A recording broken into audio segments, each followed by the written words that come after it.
Hello, welcome to the Claret podcast. I'm Dan Robertson, joined this afternoon by John Townley to take stock of where Villa are in this international break, the season so far, the player ratings so far, and kind of our thoughts on what we've seen from Villa across 3 competitions. Before we get into that, we're going to look back on Wolves very quickly. This won't probably be an hour plus discussion this week because, John, you're actually off this week, so thank you for jumping on and working despite that. So I don't want to keep you for too long. How did you see the game yesterday and how are you? I'm good, thanks, mate. Yeah, I'm still haunted by Ollie Watkins hitting the post with the last moment of the game. What I would say straight away is that was the game that Villa lost for 2 years in a row under obviously Steven Gerrard, but also under Unai Emery at the back end of last season. You know, mostly the same group of players, and I think the ending has kind of just tipped me over the edge a little bit of more frustrated actually than kind of, you know, accepting of the point because of the quality of the chances more than anything. They weren't, you know, I don't know, long range shots that hit the bar or something, and, you know, it's a low XG, should we say, but Zaniolo's chance was a good chance. Konsa and Luiz in the box as well. They had space to kind of pick a corner and couldn't score. And Watkins has the chance where he's kind of pushed over in the box as well. And then a header which, you know, he probably should score, but it's one of those where he's done everything. But, I mean, he's hit the post. Villa were a lick of paint away from being, I think, 3rd in the Premier League over the international break. So it is a bit of frustration, but at the same time, we're 5th. And as you say in this podcast, we'll take stock of where we actually are. And considering everything, if you put everything together, I'm happy with the first 8 games, should we say? Yeah, me too. We suggested in the post-match show that I'm more glass half full than glass half empty about the Wolves result yesterday.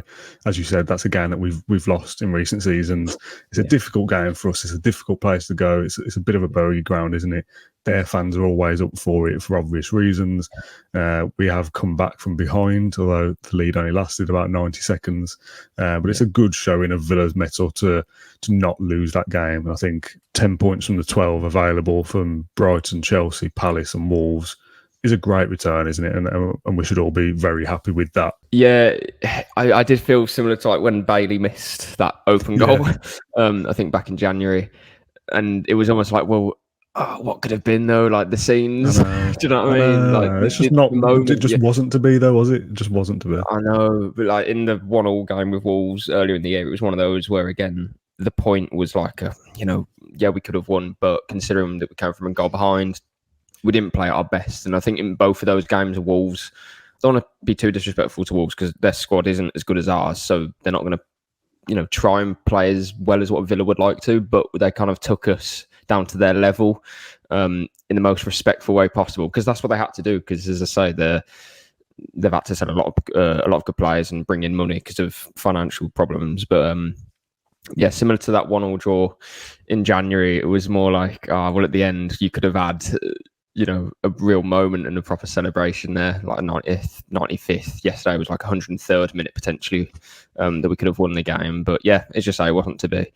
And Wolves have only lost 4 of the last 14 now at home. So for as, you know, bad as they've been really over the last 12 months or something, you know, struggling against relegation last season, maybe, you know, struggling this season, but I think they'll be okay because they'll be 3 worst teams. At home, they don't lose many games. Granted, they don't win many, but they did beat Man City last weekend. But yeah, they don't lose too many. So, you know, there's no shame in going to Wolves and only getting a draw. That's okay. It's just that, yeah, it could have been all 3 at the end, but we move on. Yeah. Can you explain a little bit about the Emery and O'Neill fisticuffs at the end? Yeah, it was kind of a whole lot of nothing in the end, really. I think it was a very emotional game, and Emery throughout the match was very frustrated about how Villa were playing. Again, because I think you got to kind of credit Wolves at the same time because they, you know, did their game plan, and it did frustrate Villa. So, you know, fair enough to them. But Emery was disappointed about how his team kind of didn't get enough cross in the box. They weren't putting enough bodies into the box when they had opportunities to do so. And there was moments, and it was very bitty, very stop-start. There was moments between John McGinn and Craig Dawson. For the people who watched the game, they would, you know what I'm on about. I don't really know what John McGinn did wrong at any moment, really. He just had his arms out, which you can do in the penalty box to kind of stand your own ground, and Dawson would kind of just fall over. I think he was trying to just get the crowd up because for whatever reason, the crowd, just didn't take to Miggin. Neither did their subs bench as well, which was strange. Sean Derry was up and about at Miggin quite a lot of times. Again, not sure why. You're not on the pitch, so do your job from behind the technical area. At the end, it kind of got to the point where Emery was so annoyed because Villa didn't win the game because of the chances that they had in their last minutes, that when he went to shake O'Neill's hand, O'Neill was kind of too busy shouting at the fourth official. I think he was annoyed about the time that was added on. There was 12 minutes added, but that's a minimum, obviously. And there was a red card in that. There was a lot of corners because Villa were piling on the pressure. A lot of stoppages in that 12 minutes. So I think he probably added another 2 minutes onto it or something, which would be fair because those are the rules. But O'Neill wasn't happy. He went to the fourth official trying to kind of confront him about it. And Emery had his hand out ready to shake his hand. And then I think he just got a bit impatient. Granted, it was only a few seconds, but I think it's kind of one of those where at the end of the game, you shake hands and then you talk to the referee. So Emery kind of said, like, I wanted to shake hand, but you didn't want to kind of do it straight away. So he went to walk down the tunnel, and then Gary O'Neill kind of collared him and said, you're not going to shake my hand then or something. And then Emery was like, well, why are you talking to the ref? And then O'Neill was like, I'm not going to shake your hand then. It was all about, and then in the press conference, obviously they were asked about it. And when the emotions have settled, they both said, like, there's no problem. I think they're both respectful of each other. And Emery, we know, is very respectful anyway to everyone. And, there was that moment when Watkins was pushed in the back, which looking back, I think probably was a penalty actually. And Emery, I don't even think has spoken about it in a interview. Maybe he did with the radio, but he didn't go after Rob Jones, the ref, or anything like that, or VAR. He settles for those decisions. So, in the end, it was no issues. Yeah, I was going to ask you about the penalties, but you've mentioned the Watkins one already. I think there's the Kamara on Neto, isn't there? And then there's Watkins is one as well with a push in the back. Probably a little bit of bias towards it, but a push is a push is a push, isn't it? You either give both or you don't give either. And that's what the ref did, I suppose. Yeah, I think it was because it was so blatant. Watkins has got a clear sight of goal and Doherty has just put his arm out and pushed him. Yes, it was light, but he wanted to put him off balance, whereas I think Kamara... Yes, he was trying to take Neto off balance, but it was one of those where you're on the kind of the right side of the law when you do that. But Doherty's was more, I think, to the other side of he's literally trying to, push him over. But Villa had chances to win the game, so I'm not going to complain about it. Let's move on to the bulk of the show then, where we're going to just take stock of where Villa are. The large part of that discussion is going to be about player ratings. Every single game that you cover for Birmingham Live, one of the main pieces of content that you will write every single game is the player ratings from the match. Self-explanatory piece of content, but do you want to explain what the player ratings is and how it works for people that maybe aren't familiar? Yeah, I wish I had Ash on with me today as well, because he'd be in my corner fighting for me.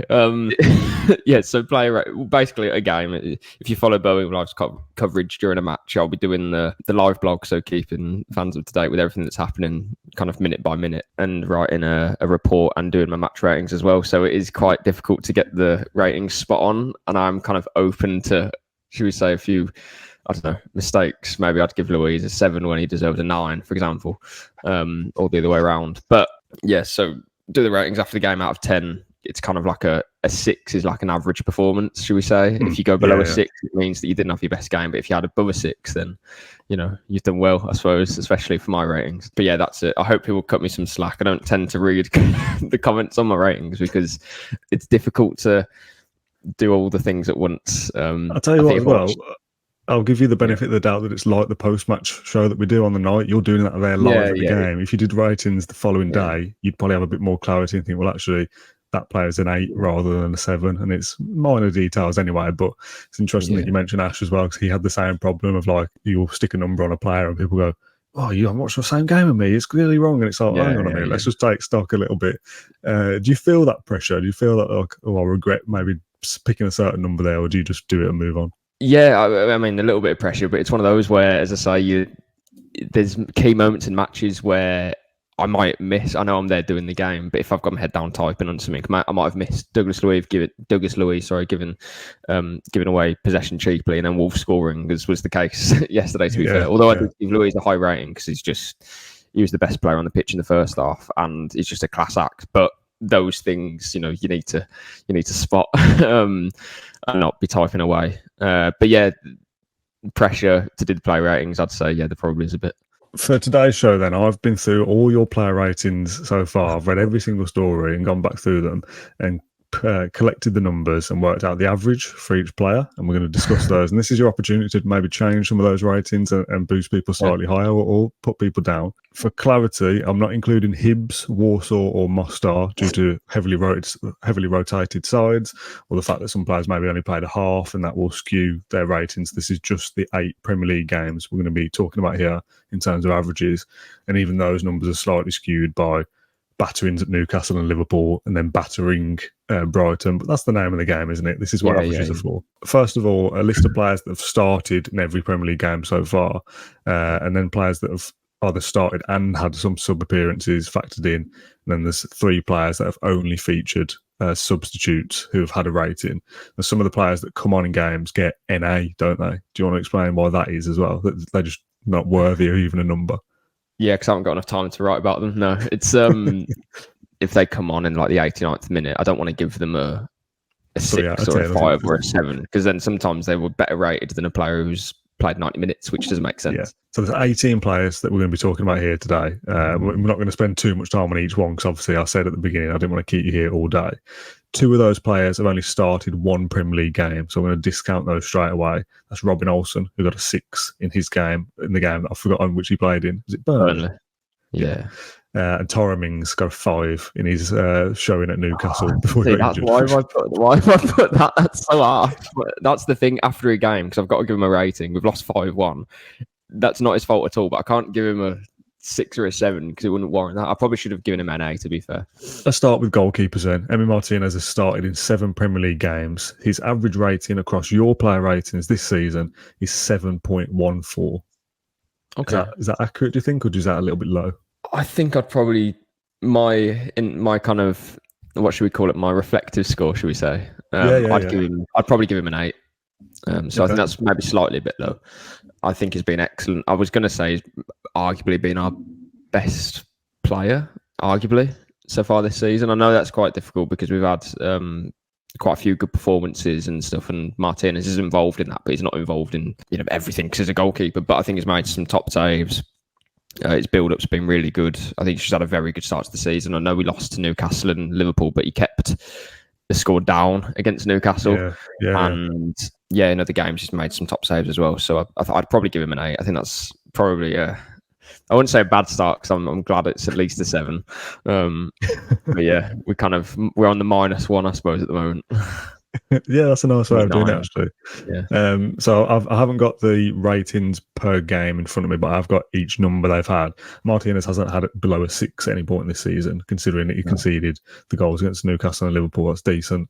A couple of just 1 9 in there, a couple of 8s and a 7 as well make up the rest of his performances this season. Matty Cash has also started a lot of games, every game, in fact, 8 games for him in the Premier League this season.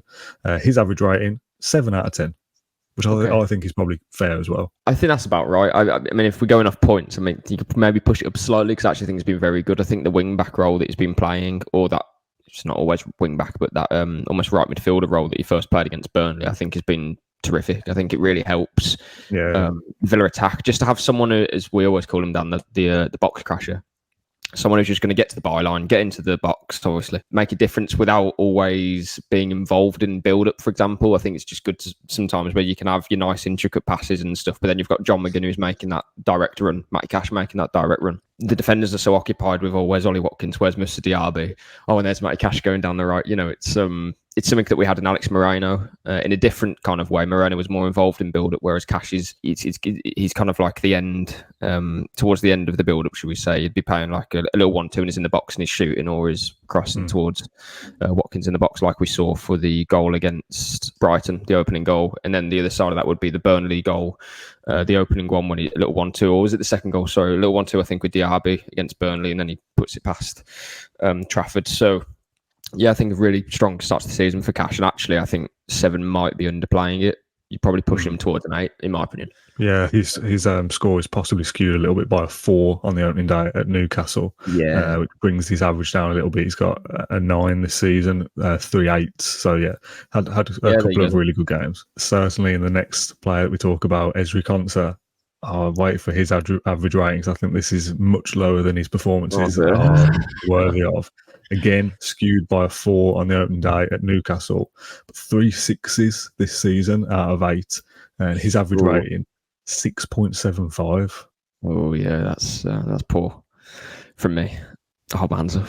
And I'm absolutely aware that Ezri Konsa is a Rolls Royce. But I think that's probably just the classic case of no one's talking about Konsa after a game, that sort of thing, because he's done his job. And when he does his job, it should be an 8 out of 10, really, shouldn't it? Not a 6. So, yeah, that's one that I think in all my play ratings, I should probably give him the score and then just add 1 because, it's probably been, better. So, yeah, that's the case of, he should be a 7 out of 10 if Villa have had a decent game. Yeah, I don't know what games those have been in, to be fair. Maybe like the Burnley game, I suppose he probably would be about a 6, maybe towards a 7. And then we have had good results against like Everton and Brighton, so those should have been 7s and 8s, to be fair. That could be higher. But again, Newcastle game is going to drag these guys down. Yeah. There's 2 8s, a 9, a 7, and then the rest are 6s and a 4. So a mixed bag for Konsa. So is that a few 8s and 9s? I don't think that's too bad. Yeah, like I said earlier, there's a couple of players that have got their starts average and then included when they've made sub appearances as well. An easy example to get out of the way here is Diego Carlos, who's made 2 starts and got an 8 and a 6 from you, which is obviously an average of 7. And he's come on as a sub once. And in that game, he was given a 7. So his average overall, with or without substitutions, is a 7 out of 10. But only 3 or 2 and a bit games there to judge him on. Yeah, this is why the play rating is difficult, because he hasn't been better. Better than Ezri Konsa, is that what you're saying? Exactly. So I think if he played in the Newcastle game... Did he play in the Newcastle game? Carlos? No, Torres came on. Yeah, okay. But if he did, that would be bringing him down. So, yeah, he's been fortunate he didn't play a part in that. But a very good player. And Carlos is probably a little bit underrated in his kind of comeback to Villa, I guess, that he's obviously had that injury earlier on in the season, came off early in one of the games, I've forgotten already, but has come back and looks physically imposing, probably the best of the centre halves that we've got for that, and good on the ball as well. And I think that Konsa, Torres, Carlos back 3 is something that we'll see a fair amount of this season. Yeah, he dodged a Liverpool rating as well, I believe. So he's had some good ratings because of being part of a good scoreline for Villa as well. But yeah, you're right, Dan. It's good to have him back. I've said previously as well, that 3 at the back only works with Carlos, really, because you can't put Longley and Torres in the same team, really, because they're too similar. Carlos is good as a central centre half as well. You don't really want to be playing him wide. And Villa don't actually have that apart from Carlos, because Mings is obviously injured. And Chambers, Emery doesn't fancy playing him centre-back. So 7 starts for Pau Torres then. He did come on against Newcastle, but I haven't got his sub rating for that game. So let's just do for him his starts. So 7 starts for him, an average rating of 7 out of 10. And there's a 9 and 2 8s in there as well. I was thinking, should I criticise him for the goal that Villa conceded? But I almost thought it's difficult, because what do you expect to happen when Pedro Neto takes him out wide, which isn't really his fault, because Villa were caught on the counter. And I did say in the preview, well, I'm not a genius, but I think a lot of people would have thought it, that pocket between Luca Dean and Torres, Pedro Neto was going to have joy there one way or another, whether Wolves would have scored from it or not.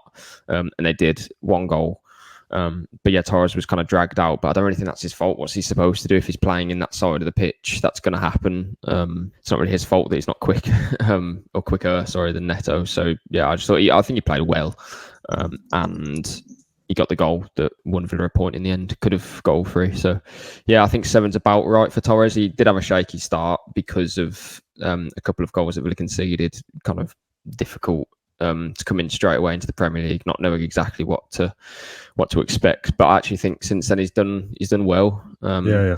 On the ball, he's magnificent, and defensively, like against Chelsea, there was 1 pass that he misplaced in the first half in the start of the game, but after that he grew into the game and he was brilliant. Against Palace the same, against Everton, he's having these performances now where you don't really talk about him like Konsa, and that's a very good thing. On to Luca Dean now. Again, started every Premier League game so far.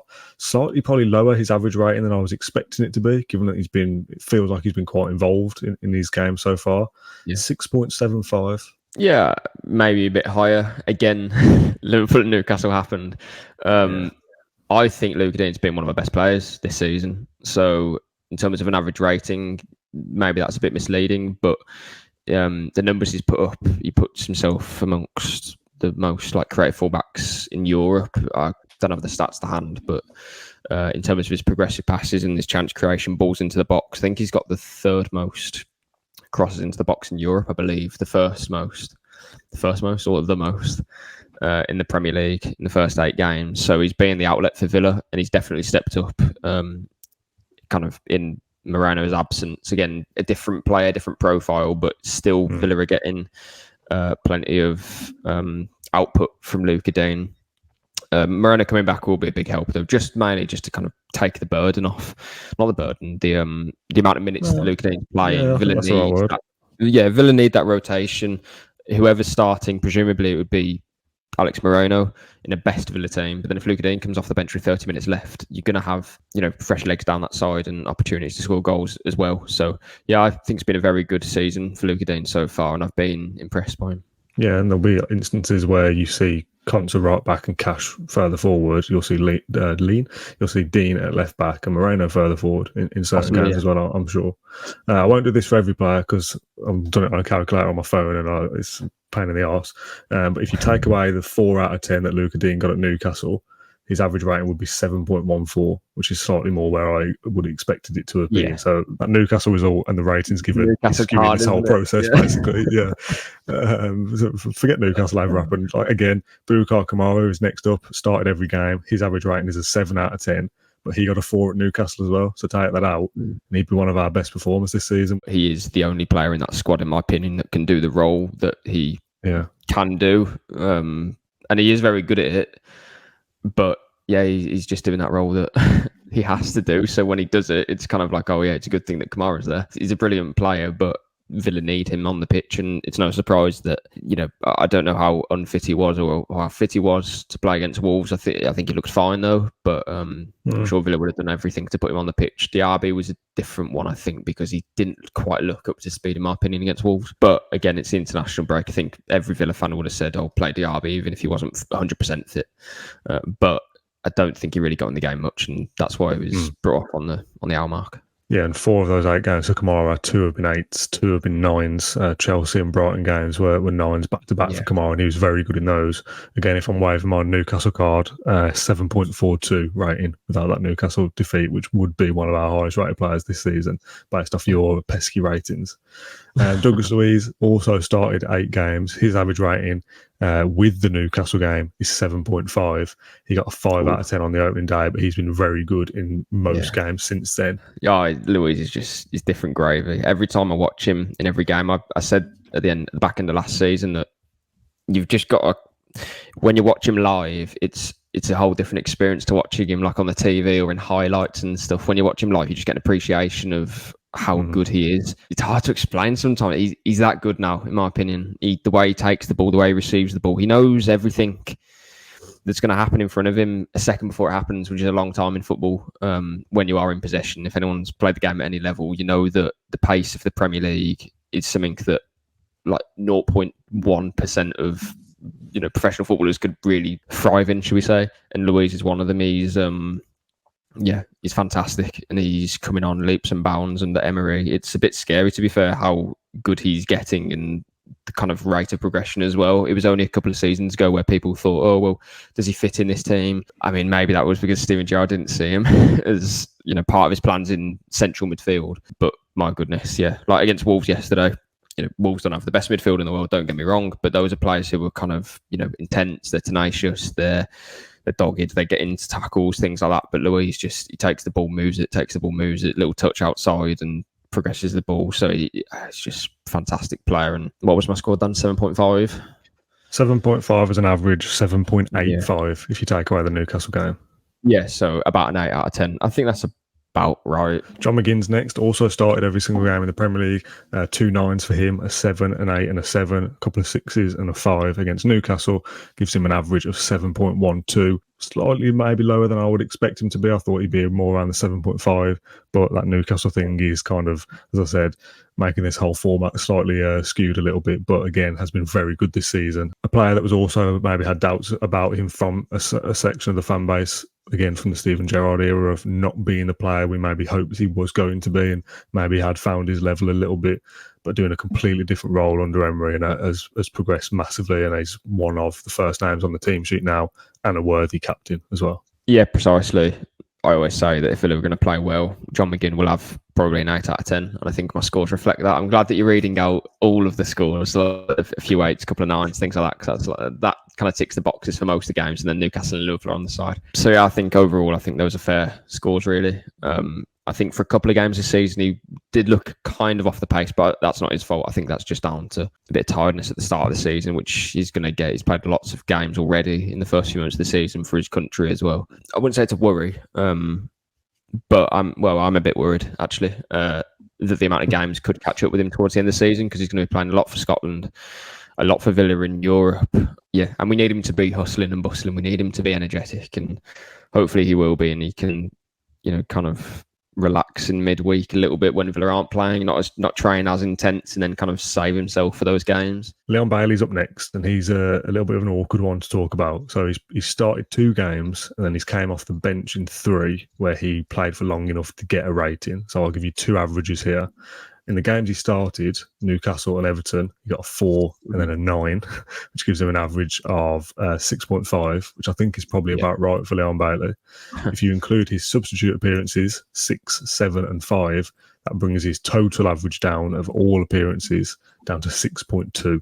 At home, Bailey's been very good. Like in the Everton game where I give him a 9, you think he got a goal and assist, I think. Against Palace, he scored as well, but he came off the bench, didn't he? So that would be 7, I think. We all know that Bailey's inconsistent, and that is his issue, I suppose. But away from home, I think that's more of a concern than at home. At home this season, I think he's played well.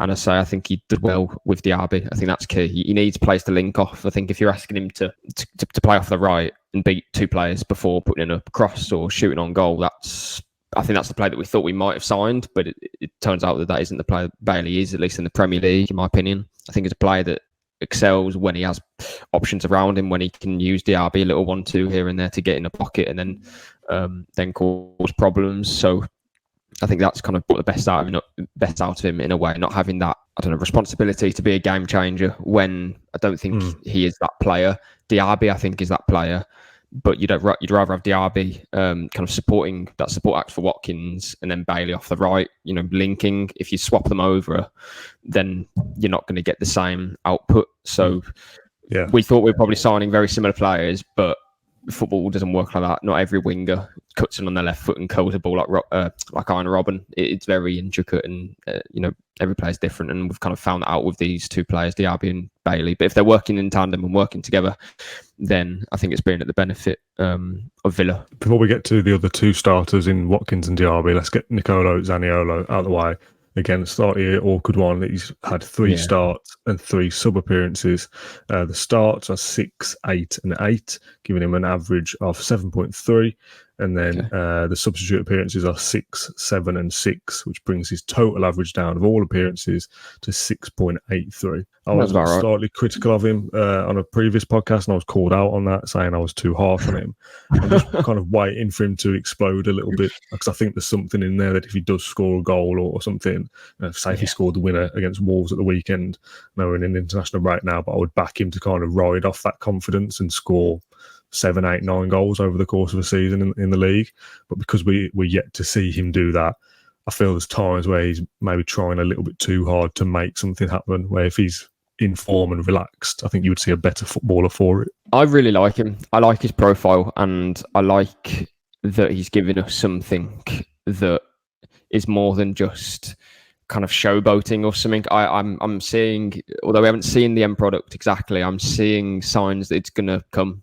Like, I know it's it's not the Premier League, but Legia Warsaw, for example, it's a cracking shot and then Villa score from it. And I know it's fine margins, and yesterday he could have got a goal when the ball kind of trickled past the post, but he's involved, and I can remember quite a few moments in the games he's played in where he's got into the box and he's made things happen. So I'm more encouraged by that than him, taking the ball down on his chest and doing a little back heel and it coming off. And he is doing that sometimes, by the way. But like the overhead kick against Mostar as well, it's just these little things. He's not scoring goals and creating assists and whatever, but he's involved in moments, and I think he's threatening to be a very good player. And I think, considering it's only a loan as well for a season, obviously Villa have an option, and I don't know whether they'll maybe try and negotiate on that. I'm not too sure, because there's a long season to come still. But I think from what we've seen, I've been really encouraged. So I think the scores there are probably reflective about what it is. It's kind of like nearly moments at the moment. But I think to have those nearly moments is just encouraging, as it is. It's a real shame that Ramsey will be missing for weeks, because I thought when Ramsey came back, then, you look at a bench with Zaniolo, Tielemans, Duran, Traore, Bailey at some points. That's a strong bench. Then players who can come on to the pitch and make a difference. And I think that's what Zaniolo did against Wolves. He kind of started a bit slowly, but again, he was making an impact as a presence, and is a player that the defenders will need to be aware of when he is playing. You got to do a song. I'm not doing the song. Moussa Diaby also started 8 games in the Premier League. His average, decent one, 7.12. I don't really need to wave the Newcastle card for him or Ollie Watkins. Spoiler alert, they both got a 6 on the opening day, which is average, so it doesn't massively bring their rating down. But for Diaby, 4 8s out of his 8 games. Half of those have been an 8 out of 10. Yeah, is the song growing on you at all, Dan? That's my question. I've loved the song from the day one, mate, but I've just never liked the ending part, although I will get used to it, I guess. Although, I mean, what happens if we go out of Europe in the group stage? Then what? Huh? I don't know, actually.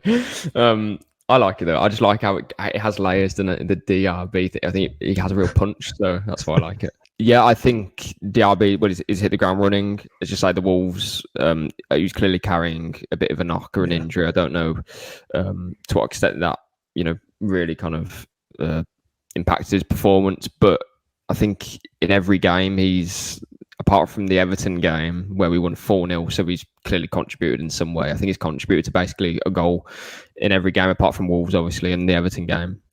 He won't get credited for the assist against Chelsea, but he led that counter-attack and he picked out Watkins before his shot was blocked, and then he scored. So I think he's been instrumental for most of our games, and he's played his part in key moments as well. Like the Burnley game, I'll always say that he's the difference in that moment of a top quality forward changing a game, not changing it because Villa were already winning, but taking it away from Burnley, kind of just silencing the home fans who were sensing an equaliser, with 30 minutes left to play. So yeah, a top player, top addition, and someone who I think will continue to improve as the season develops. Finally, Ollie Watkins also started every game in the Premier League. As I mentioned, he got a 6 on the opening day at Newcastle, so his average rating isn't massively skewed either. 7.5 for him as an average, including every game. His is probably skewed the other way by getting that 10 at Brighton with the hat-trick. Yeah, obviously he had some troubles in front of goal in the first few games, missed quite a few chances, but again, played his part in build-up and is always going to be a threat to opposition defences. So yeah, I think that's probably about fair in terms of a rating. Again, Watkins will get double figures this season. He'll play a key part, and that's that. Villa have got a top forward there and sign him up to a new deal. So yeah, fantastic. 3 8s, 2 7s, and a 10 as well.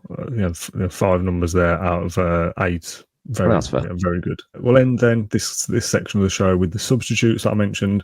Jacob Ramsey has played 2 games as a substitute where he's earned a rating at least, and got an 8 and a 6, giving him an average of 7.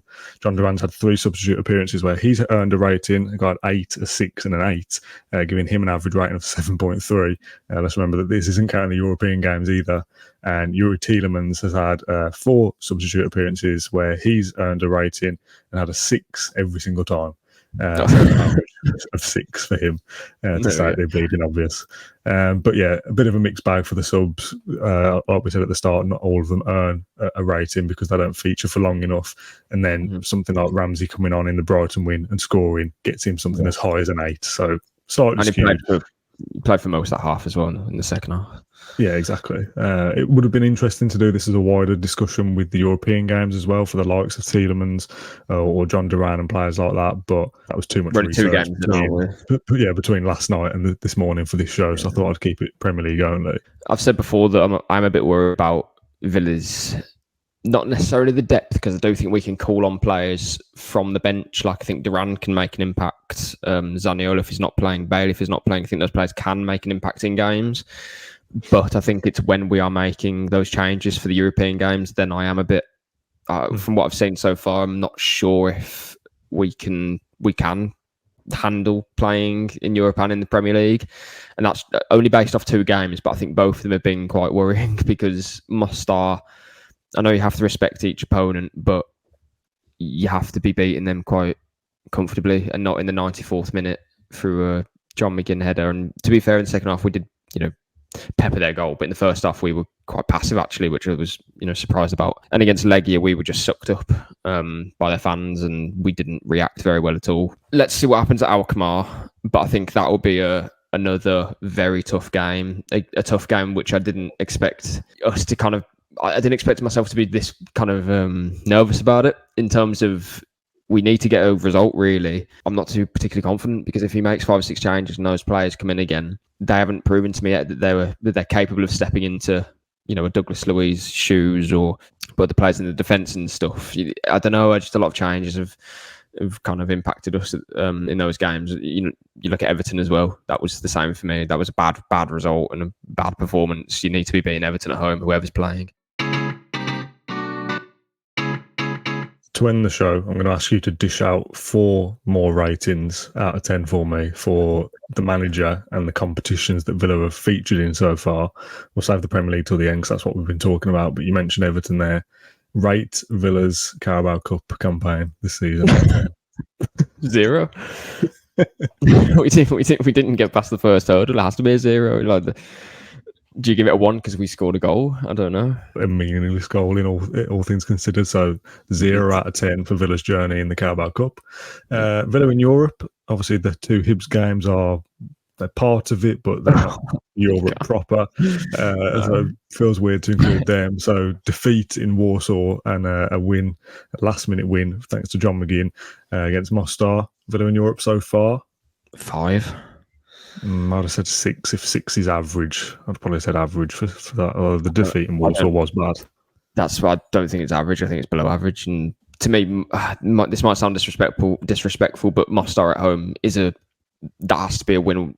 Regardless, I class that as a win. If we played our 3rd best team, you have to win that game full stop. Yeah, to do it in the 94th minute, again, that only added to my worry, really. It was a kind of non-negotiable to win that game. If those worries, even if we didn't score that goal in the 94th minute, I'd still be feeling the same, that we should be doing better there, really. I know it's our first European campaign in some time, but the players that we've got so much quality.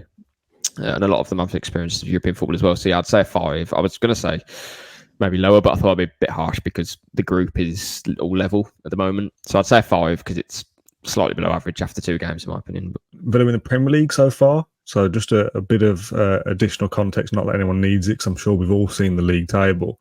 Aston Villa played 8 games, 16 points, a goal difference of 7, and sitting 5th place above Brighton, West Ham, Newcastle, Man United, Chelsea. Just 1 point behind Liverpool, 2 points behind Manchester City, and 4 points behind Arsenal and Spurs, who Spurs sit top. It's a very good start, isn't it? 2 points per game is Emery's thing, isn't it, really, for Villa so far? That's been pretty consistent. And also, just as a bit of extra homework, somebody asked me on social media last night where Villa would be if they had 2 points per game for the course of an entire season. Obviously, 38 games would bring you 76 points.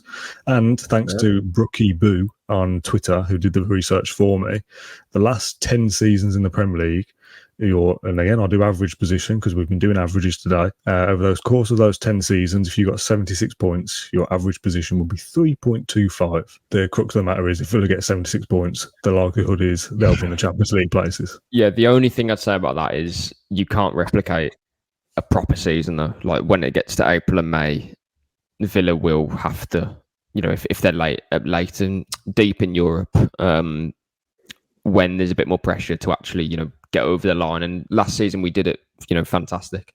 But this season it could be different, and you don't know how Villa will react to that in terms of Thursday to Sunday late on in the season. It will take its toll, and a lot of our players haven't done that before. So let's see how that plays out. I don't want to kind of say that we can definitely do that, because finishing third in the Premier League is quite remarkable. I know Newcastle did it last season, but they did it without Europe. They did it spending a lot of money. What are you asking me here? Sorry, am I rating the Premier League season? Premier League so far, yeah. I would give it. I'm not working on 0.5, so I'm going to give it a 9 because I wanted to say 8.5. I just think Newcastle and Liverpool were bad, so that's why I've kind of tried to take it down a bit. But as an overall, if you ask me after 8 games, Villa will be 5th and this many points off the top 4, which, how many points is it? Like 1, maybe 2 points. So for that reason, in terms of a holistic view, I think I'd give that a 9, because what could be better really than 5th? Obviously 4th, 3rd, second and first. But in terms of, realistically, we're Villa going to be first after the first 8 games, having played Newcastle away, having played Liverpool away, having played Wolves away, because for us that's never a banker. Chelsea away? Yeah, Chelsea away as well.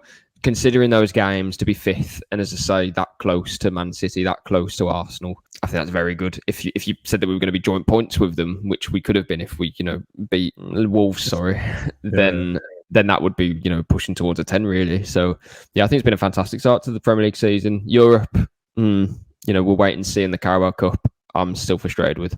But yeah, all in all, it's a positive start. And to end the show, the final rating that I'm asking you to dish out is Unai Emery so far, the job he's done this season so far. I suppose this should be the average of the Carabao Cup, the Europe rating, the Premier League, because he's involved in all those competitions regardless of the players. So you give me your Emery's rating, and I'll give you your average rating for what you gave Emery based off the other 3. Well, I gave it 0 for the Carabao Cup. So what I would just add to what I just said then about the Cup, we've also had injuries to deal with, which everyone knows, but when you take into context of where those injuries have taken place, if you will, Buendia in pre-season was playing that, a key role and was doing very well. So that's a big miss. Tyrone Mings, that's your leader at the back, the organiser, the player that last season really took on that responsibility to organise the defence and was kind of Emery's messenger, if you will, on the pitch.